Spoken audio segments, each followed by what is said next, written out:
Bonjour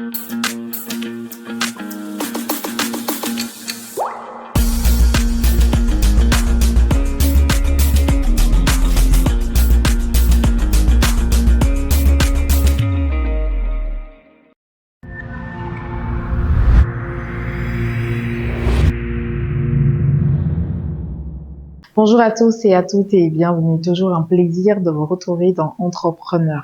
L'avenir de notre économie dépend de notre capacité à consommer du local. Vous l'aurez bien compris, aujourd'hui nous parlons de l'importance du consommer local avec l'entrepreneur monsieur Lucien Agbeko. Ce sera tout de suite après.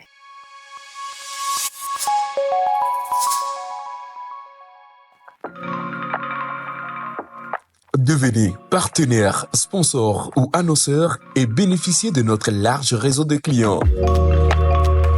Appelez dès maintenant le 91 59 73 96 92 71 08 15. Entrepreneur, le rendez-vous des bonnes affaires. Encore une fois, bienvenue à vous et merci de nous suivre. L'importance du consommer local est le thème qui nous réunit ce soir. Et pour en parler, j'ai le plaisir de recevoir sur ce plateau monsieur Lucien Agbeko, jeune entrepreneur. Bonsoir monsieur Lucien. Oui, bonsoir madame. Comment vous allez? Je vais bien de votre côté. Merci. Vraiment, nous parlons des produits et des services locaux, et de consommer les produits et les services locaux.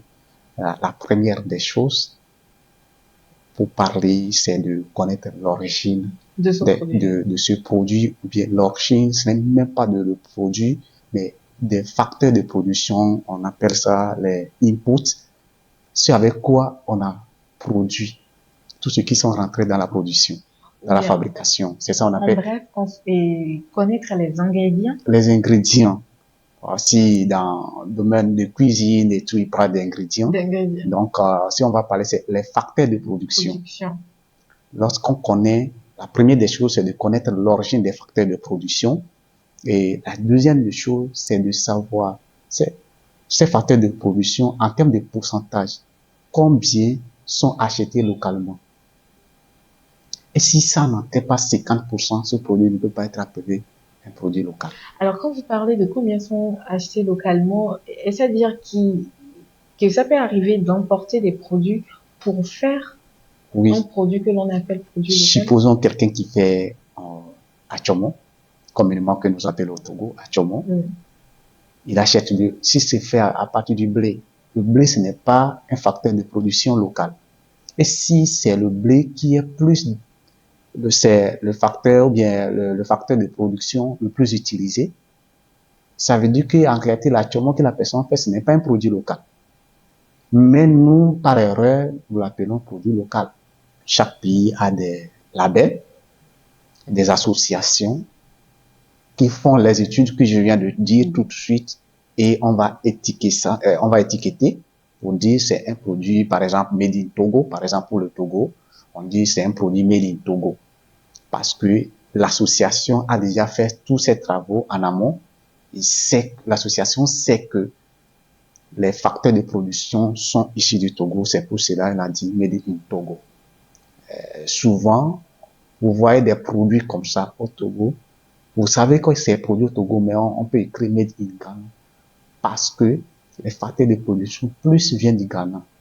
Et aussi, il faut aussi l'entrepreneur, celui qui est derrière l'entreprise. Est-ce qu'il est de quelle origine? Il faut ça aussi. S'il est togolais, par exemple, on peut l'appeler un produit togolais.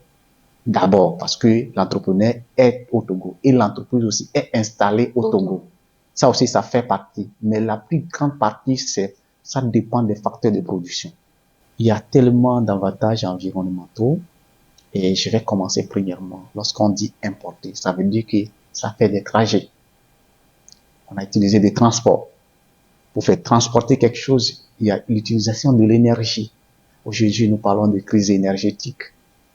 Lorsque c'est localement produit, ça veut dire que les inputs, c'est-à-dire les facteurs de production, sont ici, achetés ici. Ça demande moins d'utilisation d'énergie. Lorsqu'on n'utilise pas, on fait l'économie de l'énergie. Tu vois, on travaille pour la préservation. C'est un avantage environnemental. de consommer moins d'énergie. Et aussi, lorsque nous soutenons la production et la consommation locale, nous poussons parce que vous savez que notre production est beaucoup plus naturelle. Donc, nous encourageons surtout les agriculteurs et ceux de l'artisanat à produire naturellement pour préserver la planète en n'utilisant pas des produits chimiques qui détruisent la planète. Donc, tu vois, il y a beaucoup d'avantages. C'est lorsque nous sommes en train de... Parce que là-bas, quand on amène des produits qui sont, entre parenthèses, faits à base des produits chimiques, quand on utilise les résidus, rentrent dans nos sols et ça pollue l'environnement. Alors que ce n'est pas produit, si vous voyez. Donc, c'est très avantageux quand même de pouvoir faire, de soutenir, bien encourager la production et la consommation locale. Il y a une très grande différence entre les produits locaux et les produits importés. Premièrement, je vais prendre un cas qui est, tu prends un produit, par exemple, tomate, qui va quitter, un pays, je prends par exemple la France, qui vient au Togo. Ça veut dire, d'abord pour venir, il faut conserver. Il faut que ça puisse faire des trajets pour arriver au Togo. On doit ajouter des produits pour la conservation, pour faire tous ces trajets. Mais aujourd'hui, je prends par exemple, parce que j'ai pris tomate. Tu prends ici la tomate, tu vas au champ, tu vas chez la bonne dame, elle te vend la tomate fraîche. Tu vois, tu prends, tu consommes. Mais les produits importés, tu es dans l'obligation de conserver. Quand c'est venu, par exemple, si on prend le contexte togolais, un produit qui franchit frontière du Togo n'est pas un produit local. Carrément. C'est-à-dire, si ça quitte une autre frontière pour rentrer dans notre pays, le Togo, ce n'est pas un produit local en termes du Togo. Mais si ça quitte un pays africain, un autre pays africain pour rentrer au Togo, si dans le contexte africain, on peut l'appeler un produit local. Parce qu'on est dans le contexte africain. Mais dans le contexte togolais, si ça quitte un pays voisin pour venir, ce n'est pas un produit local. Donc, vous savez que ça ne peut pas avoir même, c'est-à-dire l'aspect frais et qualité. Par exemple, si tu me connais, je produis quelque chose. Tu sais que tu connais la traçabilité de mes produits. Tu sais que moi, je fais de la production locale. Et les associations de production biologique, par exemple, me reconnaissent. Et quand tu viens acheter chez moi, tu sais que je sais que tu peux aller vérifier est-ce que vraiment je produis du bio. Mais en France, bien quelque part, tu ne peux pas aller demander. Tu n'as pas les informations. Est-ce que tu peux te déplacer ici pour aller là-bas, aller fouiller si vraiment c'est bio? Non. Donc, ça te garantit la qualité et ça te garantit aussi la fraîcheur des produits parce que ça n'a pas fait de long trajet. Donc, c'est pour dire que ça, c'est la qualité et la fraîcheur des produits. Plus de consommer les produits locaux. Oui, comme pas des producteurs locaux, il y a tellement de défis, mais à part tout ce qui est technique, il y a ce défi, le manque de financement, le manque de moyens financiers aussi est toujours là parce que le producteur local n'a pas tous les équipements possibles pour pouvoir faire une production de masse. La production de masse, c'est des produits d'une manière mécanique. Tu peux produire grand, par exemple, un artisan qui utilise la main pour pouvoir faire les choses. Quand on lui commande 10, on lui dit de livrer dans 10 minutes, il ne peut pas le faire. Donc, il a besoin des machines pour quand même faire une production de masse, une production à échelle.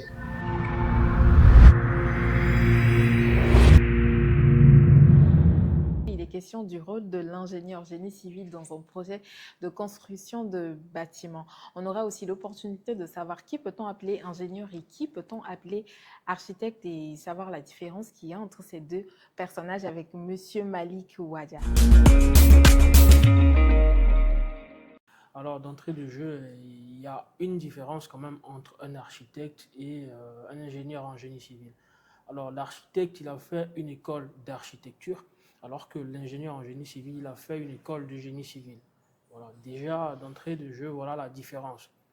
Maintenant, côté projet, par exemple, l'architecte, son rôle, c'est de dessiner des plans. L'architecte, il a une vision, donc il dessine des plans et son rôle, c'est de s'occuper du design, de la beauté, de tout ce qui est fonctionnalité, par exemple, pour que ça puisse accrocher, ça puisse retenir l'attention. Alors que l'ingénieur en génie civil, c'est de faire en sorte que la vision de l'architecte se réalise, qu'on puisse construire cela. Donc, je veux parler donc de l'exécution, c'est-à-dire du calcul de structure. On va en venir. Mais l'ingénieur donc s'occupe donc de la taille des poteaux, la taille des poutres, tout ce qu'il faut pour supporter, pour que l'ouvrage puisse tenir en fait. C'est comme le corps humain. Un corps peut être beau, l'architecte dessine un beau corps qui est joli et tout et tout. Maintenant, l'ingénieur va aller s'occuper de ce qu'il y a à l'intérieur, l'ossature, quels sont les os qui sont à l'intérieur, est-ce que ça peut supporter des charges, voilà. Voilà un peu d'entrée de jeu la différence entre les deux. Donc, ce n'est pas automatique, il ne suffit pas de prendre une feuille de calcul ou de prendre un logiciel et de le maîtriser. Donc, il faut également un petit apprentissage, il faut se mettre à la tâche afin d'acquérir également ces compétences-là. Voilà. Donc, il faut un apprentissage pour pouvoir quand même faire de la conception, du calcul de structure avec des logiciels. D'accord. Parlons de sécurité sur les chantiers. On sait que c'est souvent très compliqué. Et comment un ingénieur arrive-t-il à assurer la bonne sécurité sur les chantiers? D'accord. J'ai envie de dire en fait que sur les chantiers, la sécurité, c'est l'affaire de tout le monde. Ce n'est pas que l'affaire de l'ingénieur. Donc la sécurité, c'est l'affaire de tous. Quand je prends un chantier de construction, autant de personnes qu'il y a sur ce chantier, c'est autant de personnes qui veillent à la sécurité. Déjà pour commencer, mais par derrière, l'ingénieur connaît les procédures, les différentes phases et les différentes utilisations de tel ou tel engin. Quand je prends par exemple une pelle qui va faire des fouilles, voilà, l'ingénieur sait qu'il y a un périmètre autour duquel il ne faut pas circuler, ou bien quand la pelle fait ses fouilles, il faut faire un balisage. Mais après tout, ce n'est pas qu'une question seulement de l'ingénieur. Les grandes instructions peuvent être données, mais après tout, c'est une question de tout le monde. Étant sur les bancs, il faut essayer de voir ce qui se fait du côté surtout de la conception. Aujourd'hui, beaucoup de personnes, moi-même y compris, beaucoup de personnes cherchent du boulot. Mais moi, ce que je veux un peu faire voir, c'est qu'avant que le boulot ne vienne, il y a une phase conception qui doit être faite. Donc moi, j'encourage tous les jeunes du génie civil à beaucoup s'intéresser à la conception. Parce qu'avant qu'un chantier ne soit exécuté, ne pas se limiter. Voilà, ne pas se limiter. Avant que le boulot ne vienne, il faut que quelqu'un par derrière ait conçu. Parce que je dis ça parce qu'il y a des ingénieurs qui sont spécialisés pas que dans la conception, qui font autre chose, du suivi, etc. Mais je parle surtout aux jeunes en fait. Aux jeunes, vu l'allure des choses actuellement, il faut essayer de faire de la conception. Et puis voilà, c'est ce que j'ai à dire. Et de chercher à avoir de l'expérience, d'aller vers les structures, de ne pas rester dans son coin et d'attendre que ça tombe du ciel en fait.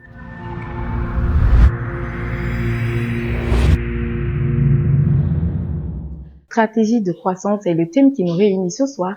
Et pour en parler, je suis accompagnée de quelqu'un qui s'y connaît. Il s'agit bien sûr de monsieur Nathanaël Apedinou, entrepreneur. L'innovation dans une entreprise de nos jours constitue le moteur principal de développement. Déjà, nous pouvons dire que nous sommes dans un monde où le consommateur, le client, l'utilisateur attend beaucoup plus de l'entrepreneur que l'utilisateur d'avant. Je peux dire que aujourd'hui, avec les nouvelles technologies, le monde est beaucoup plus enclin à la création de multiples formes d'entreprises. Donc, pour permettre à une entreprise de rester sur le marché, de se positionner et d'évoluer dans le temps, il faut un processus d'innovation constant. Donc, ce processus est sine qua non au développement et au maintien de cette entreprise. Sans innovation, aujourd'hui, une entreprise qui se crée ne peut pas survivre plus de 3 ans sans innovation. Donc, l'importance de l'innovation dans une entreprise aujourd'hui constitue le socle même de sa survie.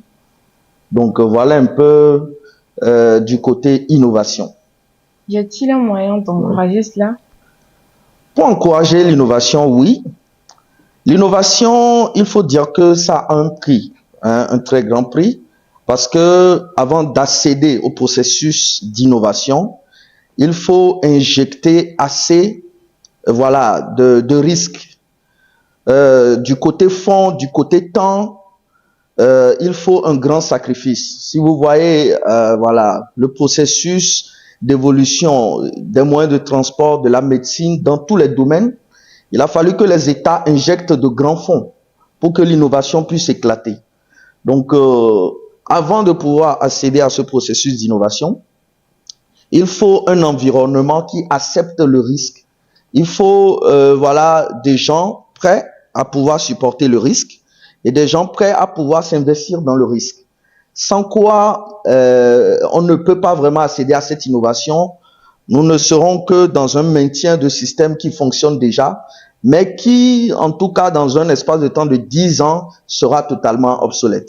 Et nous devons comprendre, nous prenons l'exemple de Google. Google investit sur beaucoup de projets et des milliards qui n'ont pas marché parce que le consommateur n'a pas été satisfait ou n'a pas consommé le produit. Mais ça ne laisse pas pour autant de continuer par proposer de nouveaux produits. Les nouveaux produits sont une touche particulière que chaque entreprise doit apporter, à sa clientèle pour le garder. Oui, pour sélectionner les partenaires assez stratégiques, d'abord, le critère, il faut d'abord la fiabilité. Vous savez, beaucoup de partenariats en Afrique ne sont pas fiables. Il n'y a pas vraiment cette confiance-là qui permet, dans le temps de construire des développements élevés. Nous avons beaucoup de partenariats qui ne sont pas vraiment des partenariats totalement équitables. C'est-à-dire, lorsque vous voulez établir un partenariat, il faut s'entourer des contours. Il faut s'entourer d'abord de la fiabilité du partenaire. C'est l'un des premiers critères. Il faut s'assurer que le partenaire n'est pas trop gourmand.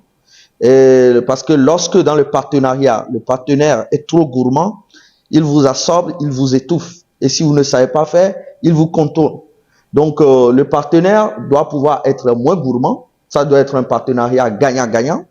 Et vous devez vous assurer également qu'il y a d'autres critères comme le respect du contrat donné et que les aspects juridiques aussi soient totalement protégés.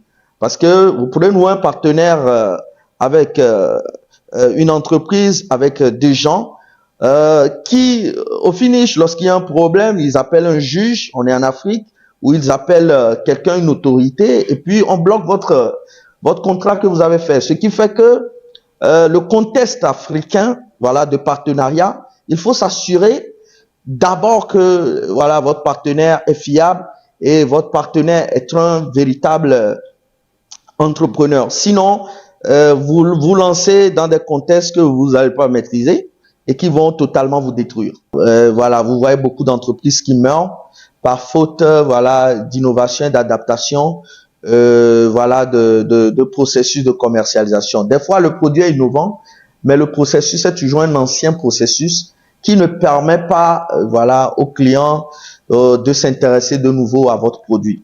Ce qui fait que aujourd'hui, dans le contexte où nous sommes, il faut carrément faire tout pour pouvoir mettre en place un nouveau processus pour attirer une nouvelle clientèle qui s'adaptera au fur et à mesure.